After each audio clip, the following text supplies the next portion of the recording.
¿Les ha gustado el video? Este videito sintetiza en media hora lo que ha hecho Corea del Sur, un país que en los 50 tenía mucha similitud a Perú. Corea del Sur es más o menos como la región sur, es la tercera parte del país.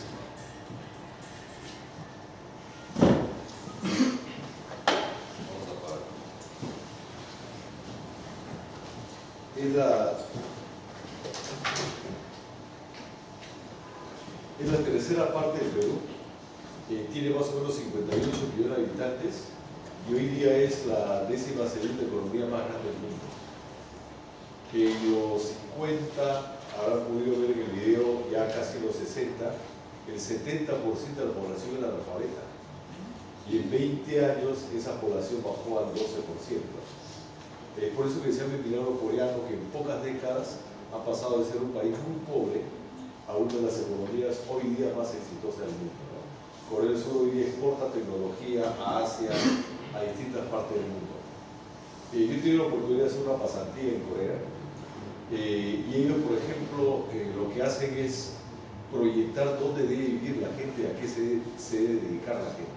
Tienen 13 regiones y cada región tiene sus zonas libres, donde a partir de la competitividad de cada región, ellos construyen ciudades, como ciudades factorías, ciudades para el mundo, para producir para el mundo, con las mejores universidades del mundo. Hoy día Corea produce profesionales inventivos,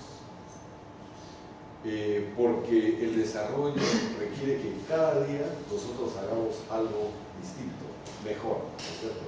Necesitamos hoy día sociedades absolutamente creativas. Y en economía como la nuestra, todo está por mejorar. No hay nada que ya haya llegado a una situación límite. Por eso el tema hoy día, la evolución del mundo requiere un cambio permanente, ¿no? Entonces Corea es uno de los países que se ha preparado para eso. En la década de los 50, más del 60% de la población era pobre.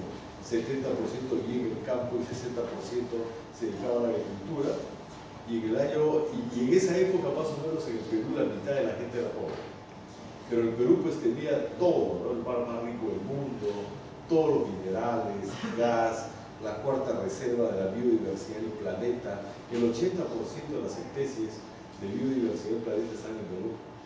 Teníamos todo, y Corea no tiene nada. Y en 2005 la mitad de la gente en el Perú seguía siendo pobre y Corea ya era reconocido como un país desarrollado. Entonces, la pregunta es, ¿qué cambia, no? ¿Qué es lo que está pasando en general en América Latina?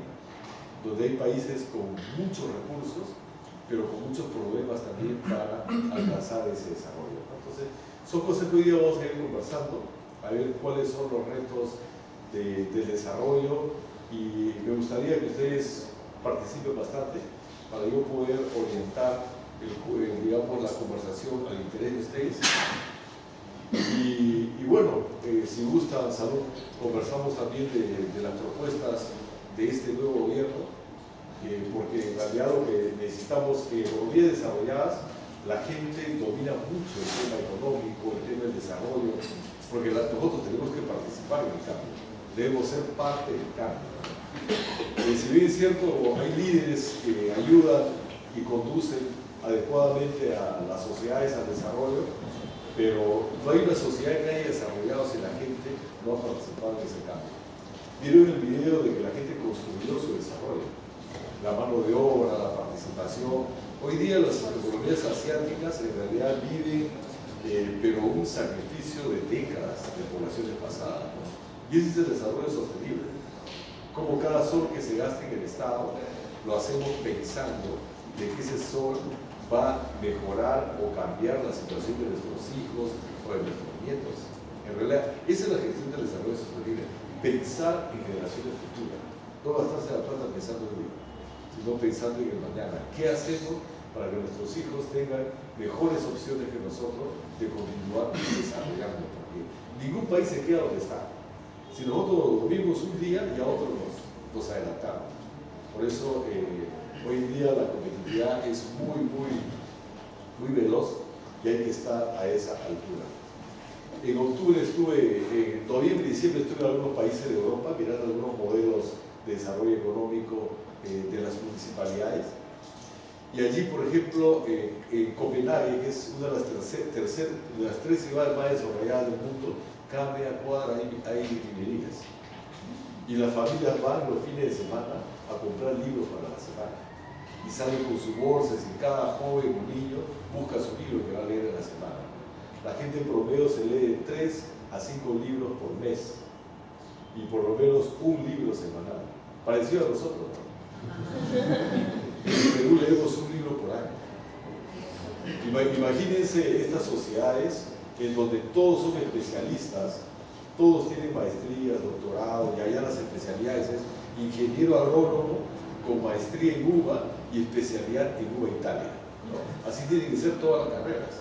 Entonces necesitamos en el Perú también gente especializada en los distintos temas para poder cambiar y competir con otros países que ya nos están llevando la delantera. Entonces ahí me llamó la atención donde las librerías tienen otro contexto, son como café, donde la gente va, se siente, está media hora, los chicos andando, buscando un libro, buscando a papá, mira, quiero leer este libro, ¿qué me recomienda? Me gustaría leer estos 3, me llevo los 3 o me llevo estos 2, hay una discusión de libros, y salen con su bolsa de libros para la semana, ¿no? Otra realidad. Ciudades donde, miren, las ciudades están hechas para la gente. En el Perú nuestras ciudades están hechas para los carros y no para las personas.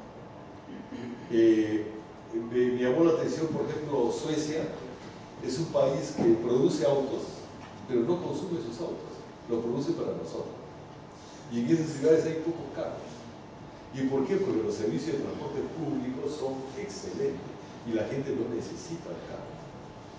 Y más bien las veredas tienen 3, 4 metros de ancho, la gente camina mucho en bicicleta y no necesitas comprar una bicicleta, ya con el impuesto que tú pagas, en cada paradero hay cantidad de bicicletas que tú vas con tu tarjeta, agarras una, lo dejas en otro paradero y te movilizas a donde quieras con la bicicleta de la ciudad, no necesitas ninguna bicicleta.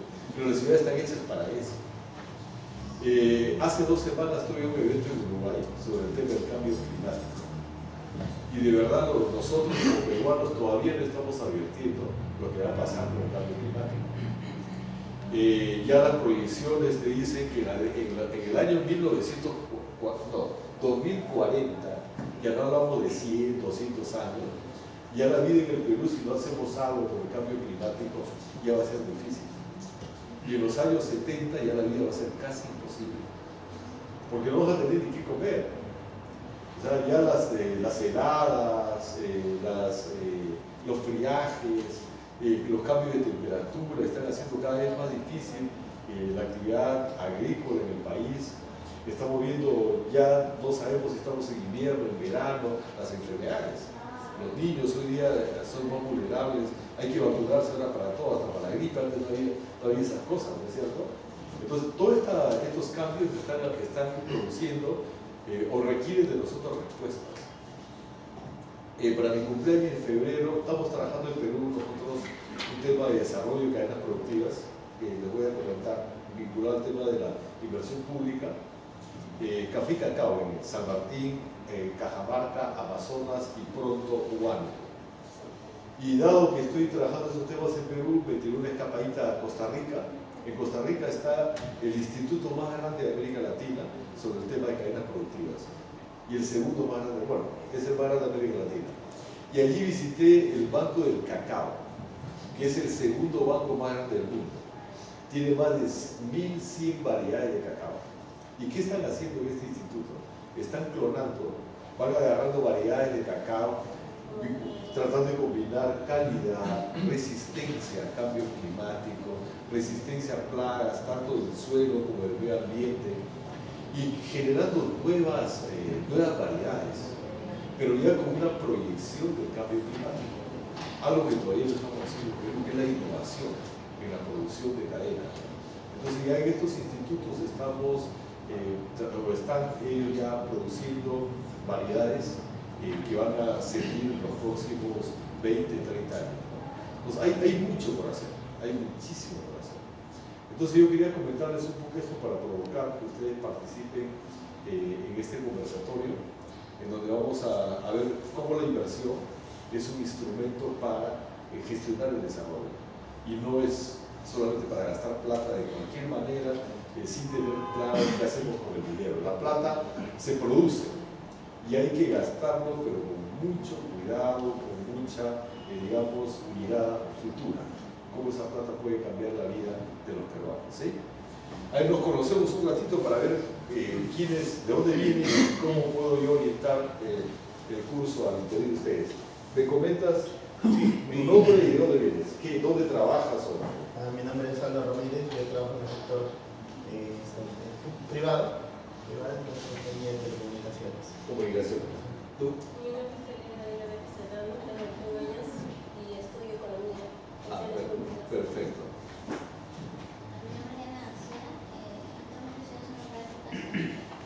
En el Ministerio de Economía y Finanzas. Qué bueno. ¿También? Economía también. Mi nombre es Luis Vázquez, trabajo en una empresa privada. de la luz. Qué bueno. Mi nombre es Beatriz Quispe y trabajo organizado en el Consejo Nacional de la Perfecto. Mi nombre es Carla Rocha y trabajo en una empresa privada. Ya. ¿El amigo? Santiago Willis, trabajo en una entidad pública de producción. ¿Privada? No, Público. pública. Mi nombre es José Rodríguez, trabajo en la unidad de servicio de farmacia. Perfecto. Hola, adelante. José Molina, trabajo en el Ministerio de Economía.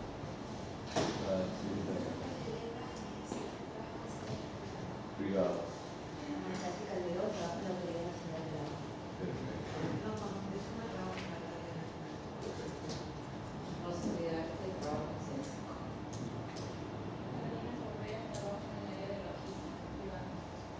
Yo trabajo en la logística de la ingeniería.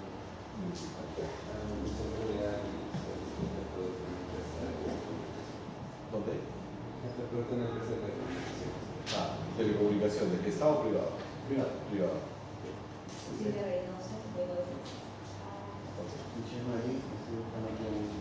Está buscando chamba. Ya después de este curso, digo que hay horas sin parar. Buenos días, Juan Navarro, consultor de recursos humanos, sector privado, pero en ese momento apoyando a la Autoridad Nacional de Servicios Civiles. Perfecto, servir.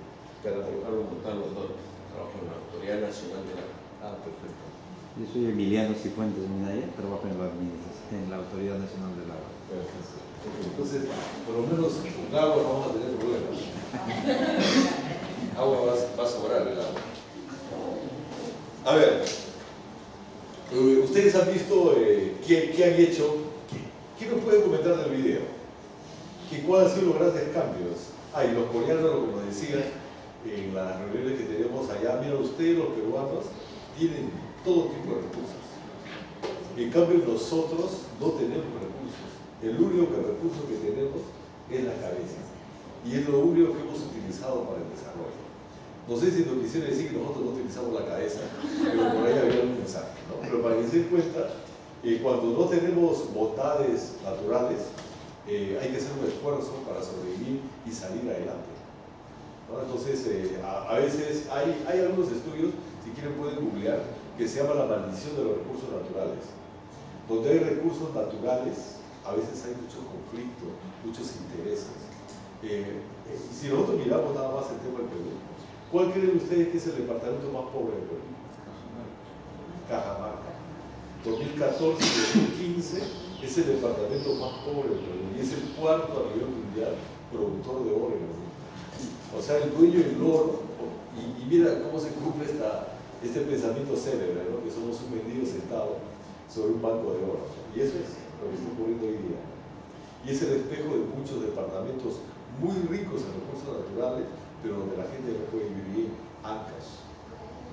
San Marcos, que es uno de los distritos más ricos del Perú, donde logró tener plata para inversión más de 500 millones al año.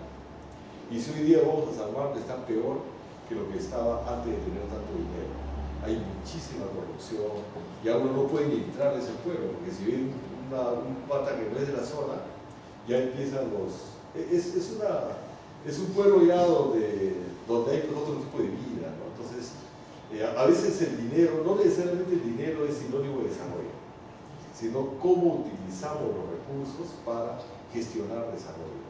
Y cómo la población también, a través de un aspecto de identidad, un tema cultural, valores que necesitamos, podemos ver a poblaciones desarrollarse de manera tan eficiente, ¿no? Si nos da tiempo, vamos a hacer un videíto, o yo les puedo dejar mirando un videíto de 6 minutos sobre Singapur, que hoy día está entre los 10 países más desarrollados del mundo. Y es una cosita chiquitita. Singapur es al norte del Urigancho. Tiene 57 kilómetros cuadrados, la isla. No tiene espacio y tiene el puerto más grande del mundo. Todo construido sobre el mar. O sea, el tema es simplemente tener claro qué queremos, a dónde queremos llegar y construyamos el futuro. Ese es el tema del planeamiento. Tener claro qué queremos. Si nosotros no tenemos claro a dónde vamos a ir, es como que si nuestra vida no tendría sentido. No sabemos a dónde vamos. ¿Alguno de ustedes ya está absolutamente feliz y no quiere cambiar nada? ¿O se sienten infelices y quisieran todavía ser distintos, tener otro bienestar? Ese es un poco el planeamiento, ¿no? ¿Cómo me veo de acá 5 años, 10 años? ¿Cómo quisiera estar? Mi familia. Y eso es, hay que luchar por ese futuro deseado. Y para eso tenemos la inversión, ¿no? ¿Cómo invertimos? Si tengo una mirada familiar en la educación, en aspectos que me van a conducir a ese futuro deseado y como país, ¿no? ¿Qué hay que mejorar en el país, por ejemplo? La educación, ¿no? Y eso requiere mucha inversión, pero una inversión con una mirada distinta, con una mirada pensando en el individuo, ¿no? En el Perú, desde el año 2007, estamos trabajando en desarrollo, pero con un enfoque de resultado, en donde el público tiene que pensar como el privado. ¿En quién piensa el privado? En el cliente. ¿Y el público en quién debe pensar? En el ciudadano. Y a veces nosotros trabajamos y hacemos un montón de cosas, pero tenemos claro para quién estamos trabajando. En cambio, el privado sí. El privado, hasta cuando define un color, un diseño, algo de un producto, lo hace. A mí no me puede gustar un producto, pero si al cliente le gusta, yo le hago lo que le gusta a él. Ya no interesa lo que yo pienso, lo que yo... En cambio, en el Estado estamos haciendo un montón de cosas, pero pensando en nosotros. Ahí se mira lo que pasa en el Ministerio de Economía y Finanzas, y lo pongo como ejemplo, inclusive con la gente que trabaja conmigo. Hacemos documentos de respuestas tan bonitas que al final nadie lo entiende. Porque no pensamos quién lo va a leer, o sea, para quién estoy trabajando. Y desde el Estado, de los gobiernos locales, hacemos un montón de cosas, tenemos cantidad de ventanillas, pero nadie compra nuestro producto. Porque nuestro servicio no está pensando en el cliente, está pensando en algún loco que pasó por ahí, diciendo cosas bonitas para él, pensando que sabe todo, pero nunca se fue a mirar qué demanda la población, cuál es su problema, cuáles son sus características, por qué la gente no demanda un tipo de servicio. ¿Quiénes son gerentes? Lean una mano. Funcionarios que tienen un equipo a su cargo. Empresarios, dueños de empresas, futuros ministros. Ahí está. A ver, ¿qué hacen la Universidad de Harvard? Hizo un estudio de qué hacían los gerentes de las 10 empresas más exitosas de Estados Unidos. ¿El gerente dónde está pensando? ¿En la entidad o afuera de la entidad?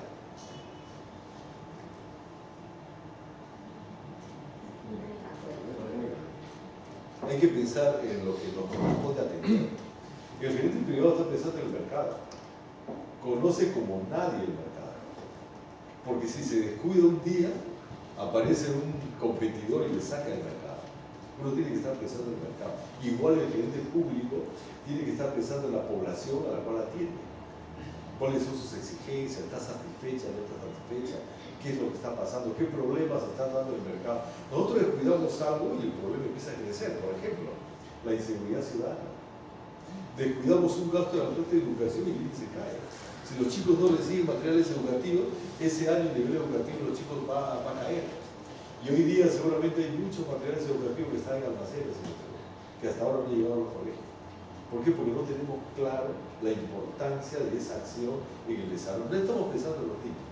Estamos pensando en cómo gasto la plata, que llegue el fin de mes para cobrar mi sueldo, o ya cumplir mi tarea, pero no tengo claro ni a veces cuál es el efecto o el resultado que espero de mi tarea. Entonces hay que pensar o desde el privado, desde el público, en el cliente del privado y en el ciudadano.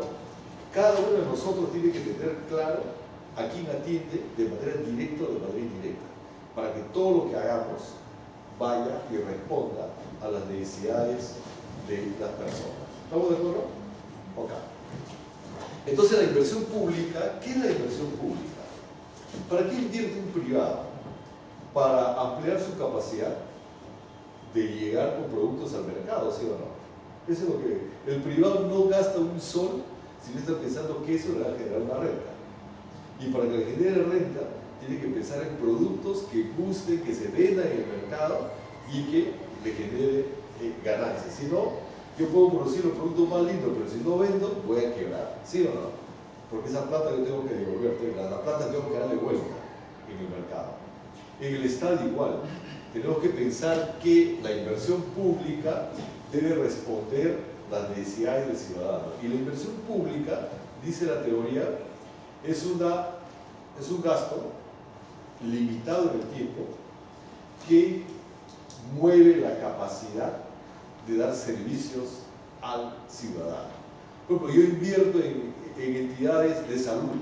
¿Qué es lo que genera? Que el Estado va a tener una mayor capacidad de dar servicios de salud a la población, ¿sí o no? Yo invierto en proyectos en educación. El Estado está ampliando o mejorando su capacidad para que los chicos accedan a instituciones educativas de calidad. Yo invierto en obras viales o en inversión vial. ¿Qué es lo que estoy haciendo? Mejorar el acceso de la población a servicios viales, a través de servicios viales, ¿sí? Invierto en seguridad ciudadana.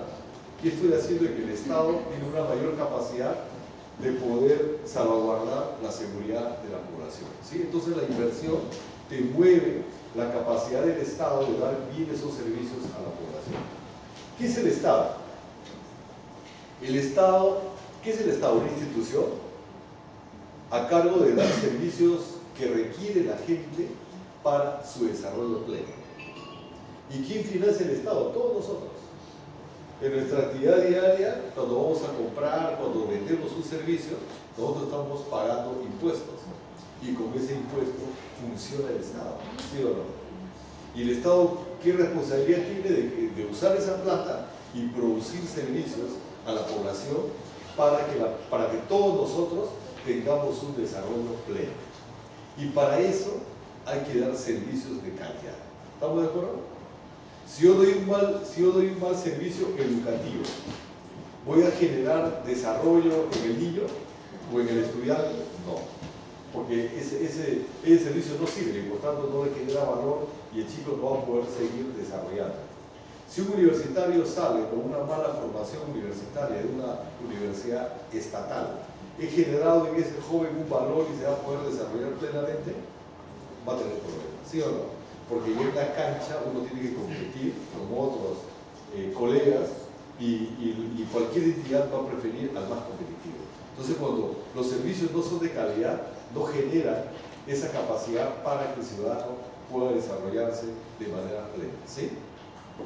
Nosotros, todos los seres humanos, hasta los 6 años, cuando están bien atendidos y bien estimulados, el cerebro desarrolla el 100% de las conectividades. Y todo ser humano puede desarrollarse en cualquier actividad la que quisiera. Y de los 6 años hasta los 10 años, todo lo que es estimulado, el cerebro lo desconecta. Por eso es fundamental la educación preescolar y la educación básica. Por eso uno pone mucha fuerza en esos temas. Por desgracia, en el Perú, cerca todavía más del 60% de los niños no van a una preescolar, ¿no? En el ámbito rural la situación es como en Lima. Acá en Lima nosotros vivimos como reyes, ¿no? Tenemos todo. Fuera de Lima la situación es totalmente distinta.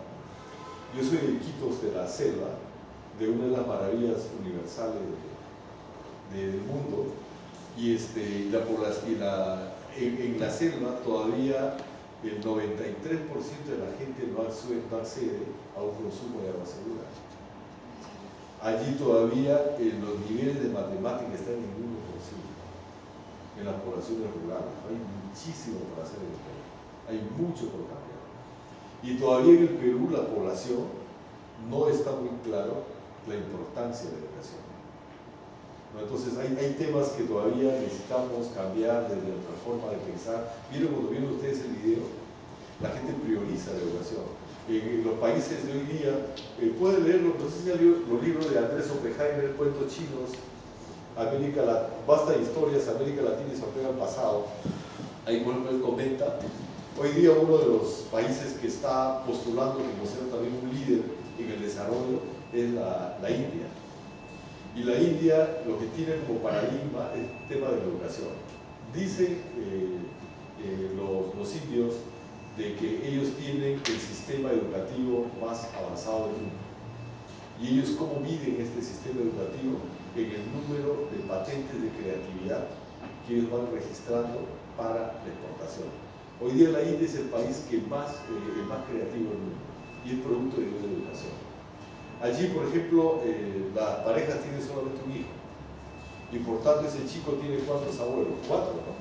Bueno, claro, 4 abuelos, ¿no? Entonces ahí se organizan los padres y los abuelos para empezar a atender todas las necesidades del chico, que tiene que alimentarse, cuidados, estímulos, llevarle al colegio, recogerle, ayudarle en las tareas, regresan de la escuela, hay que llevarle en la tarde al instituto, su recuperación. Los chicos no repiten de año, porque tienen varios profesores. Hay sistemas educativos ya más avanzados. Entonces toda la familia está pendiente del niño y la familia se logra el objetivo cuando los chicos ingresan a las universidades. Y ahí la gente está, ya también son medio locos, ya demasiado, ¿no? Ya mucho estudio. Ya los muchachos no tienen ni enamoradas. Los papás se encargan de buscar las enamoradas. Oye, hijito, ya te graduaste de economista, esta es tu enamorada que te conviene. Ya los chicos se casan, no hay tiempo para eso. Entonces es más práctico. Como me contaba un amigo japonés, los tiempos allá pues son horas, cuestan mucho. Entonces se reúnen para tomar unos tragos y la reunión es de 8 a 10 de la noche. Y en esas 2 horas los asiáticos casi ni hablan. Nosotros los peruanos somos habladores. Y los patas agarran salud. En 2 horas tienen que emborracharse. O sea, todo está ya prácticamente cronometrado. Entonces son sociedades que lo tienen todo más pensado, ¿no? Entonces un poco el desarrollo es eso y la inversión busca mover esos mecanismos del Estado para lograr desarrollo. ¿En qué hay que invertir en el Perú?